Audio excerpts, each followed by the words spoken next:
जय हिंद दोस्तों, स्वागत है आप सभी का हमारे YouTube channel PK learning point में।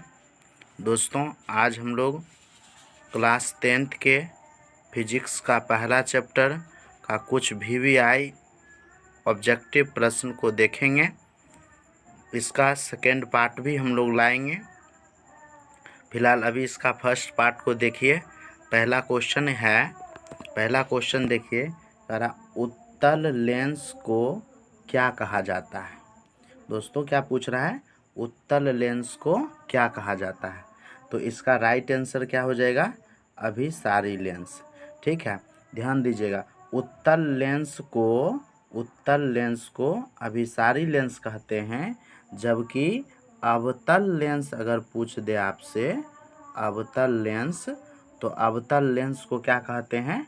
अपसारी लेंस कहते हैं। ठीक है, चलिए ओके, नेक्स्ट प्रश्न की ओर बढ़ते हैं। नेक्स्ट प्रश्न क्या कह रहा है? प्रकाश के किरणों को समूह को क्या कहते हैं? प्रकाश के किरणों के समूह को क्या कहते हैं? ऑप्शन है किरण पुंज, प्रकाश पुंज, दोनों, इनमें से कोई नहीं। तो देखिए, इसका राइट आंसर क्या हो जाएगा? दोनों। प्रकाश के जो किरण का समूह होता है उसको किरण पुंज और प्रकाश पुंज दोनों कहते हैं। ठीक है, चलिए नेक्स्ट प्रश्न की ओर हम लोग बढ़ेंगे। नेक्स्ट प्रश्न देखिए इस प्रकार रहा। नेक्स्ट प्रश्न है, उत्तल लेंस की क्षमता कैसी होती है। दोस्तों, क्या बताना है? उत्तल लेंस की क्षमता को बताना। तो ऑप्शन है धनात्मक, ऋणात्मक, दोनों, इनमें से कोई नहीं। तो राइट आंसर क्या हो जाएगा? धनात्मक। दोस्तों, यहाँ ध्यान दीजिए, यहाँ उत्तल लेंस पूछा जा रहा है। अगर आपसे उत्तल दर्पण भी पूछ दिया जाए, उत्तल दर्पण, तो भी आप आंसर क्या मानेंगे? धनात्मक। ठीक है, उत्तल लेंस की क्षमता और उत्तल दर्पण की क्षमता दोनों धनात्मक होती है। ठीक है, ओके, चलिए नेक्स्ट प्रश्न की ओर हम लोग चलेंगे। नेक्स्ट प्रश्न देखिए। नेक्स्ट प्रश्न रहा, अवतल लेंस को क्या कहा जाता है। अवतल लेंस को क्या कहा जाता है? दोस्तों देखिए, ऑप्शन है अभिसारी लेंस, अपसारी लेंस, दोनों, इनमें से कोई नहीं। तो इसका राइट आंसर क्या हो जाएगा? अपसारी लेंस। ठीक है, अभी तो इसे पिछली क्वेश्चन में हम बताए थे आपको, उत्तल लेंस को अभिसारी लेंस, जबकि अवतल लेंस को अपसारी लेंस। ठीक है, चलिए नेक्स्ट प्रश्न क्यों हम लोग बढ़ेंगे। नेक्स्ट प्रश्न देखिए, करा किस दर्पण से हमेशा वस्तु से छोटा प्रतिबिंब प्राप्त होता है। क्या है प्रश्न? किस दर्पण से हमेशा वस्तु से छोटा प्रतिबिंब प्राप्त होता है? अवतल दर्पण से, उत्तल दर्पण से, समतल दर्पण से, इनमें से कोई नहीं। तो इसका राइट आंसर क्या हो जाएगा? उत्तल दर्पण से। ठीक है, चलिए नेक्स्ट प्रश्न की ओर हम लोग बढ़ेंगे। नेक्स्ट प्रश्न देखिए, किस दर्पण से वस्तु का बड़ा प्रतिबिंब बनता है। तो ऑप्शन है उत्तल दर्पण, अवतल दर्पण, उत्तल लेंस, अवतल लेंस। तो इसका राइट आंसर क्या हो जाएगा? अवतल दर्पण। ठीक है, अवतल दर्पण में वस्तु से बड़ा प्रतिबिंब बनता है, इसीलिए इसका, जैसे देखिए दाढ़ी है, तो दाढ़ी छोटा छोटा रहता है, तो उसके सामने अगर हजामत जो होता है उसके सामने में अवतल दर्पण लगा देता है, जिससे दाढ़ी बड़ा बड़ा दिखने लगता है ना। तो इसलिए उसको दाढ़ी बनाने में सुविधा होता है। प्रश्न भी आपसे पूछा जाता है कि दाढ़ी बनाने में किस दर्पण का उपयोग किया जाता है, तो आप क्या बताएंगे? अवतल दर्पण। ठीक है, तो यहाँ पर वही पूछा जा रहा है कि कोई भी वस्तु हो उसका बड़ा प्रतिबिंब कौन बनाएगा? अवतल दर्पण बनाएगा। ठीक है, चलिए नेक्स्ट प्रश्न क्यों हम लोग बढ़ेंगे। नेक्स्ट प्रश्न देखिए, करा किस पदार्थ का प्रयोग लेंस बनाने में नहीं किया जाता है। ऑप्शन है कांच, मिट्टी, प्लास्टिक, जल। तो बताइए इसका क्या राइट आंसर क्या हो जाएगा? मिट्टी। लेंस बनाने में मिट्टी का प्रयोग नहीं किया जाता है। ठीक है, ओके। चलिए नेक्स्ट प्रश्न को हम लोग बढ़ेंगे। नेक्स्ट प्रश्न देखिए, नेक्स्ट प्रश्न क्या कर रहा है, फोकस दूरी, फोकस दूरी, फोकस दूरी वक्रता त्रिज्या की डैश होती है। तो ध्यान देंगे, फोकस दूरी जो होता है वह वक्रता त्रिज्या की क्या होती है, आधी होती है। ठीक है, फोकस दूरी वक्रता त्रिज्या की क्या होती है, आधी होती है। चलिए नेक्स्ट प्रश्न की हम लोग बढ़ेंगे। नेक्स्ट प्रश्न देखिए, नेक्स्ट प्रश्न कह रहा है प्रकाश का न्यूनतम वेग होता है, प्रकाश का न्यूनतम वेग, यानी प्रकाश जो है ना, प्रकाश की जो चाल है वो सबसे कम किस में होगी, निर्वात में, जल में, वायु में, कांच में। तो आंसर क्या हो जाएगा इसका, कांच में। ठीक है दोस्तों, यहाँ निर्वात नहीं मारिएगा आप, निर्वात में जो है प्रकाश की चाल सबसे ज़्यादा होती है, सबसे ज़्यादा। ठीक है, यानी सबसे अधिक, सबसे अधिक आपसे पूछेगा। ठीक है, तो आप इसका आंसर क्या मारेंगे, निर्वात। प्रकाश की चाल सबसे अधिक निर्वात में और सबसे कम किस में, कांच में। ठीक है, चलिए नेक्स्ट क्वेश्चन की ओर बढ़ते हैं। नेक्स्ट क्वेश्चन देखिए, नेक्स्ट क्वेश्चन इस प्रकार रहा, मोटर गाड़ी के चालक के सामने लगा रहता है उत्तल लेंस, उत्तल दर्पण, अवतल लेंस और दोस्तों यहाँ पर क्या हो जाएगा, अवतल दर्पण। तो आंसर क्या हो जाएगा, मोटर गाड़ी के चालक के सामने लगा रहता है उत्तल दर्पण। इसी को कहा जाता है कि साइड मिरर में किस दर्पण का प्रयोग किया जाता है।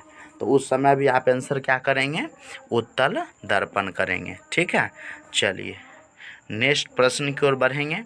नेक्स्ट प्रश्न देखिए, नेक्स्ट प्रश्न कह रहा है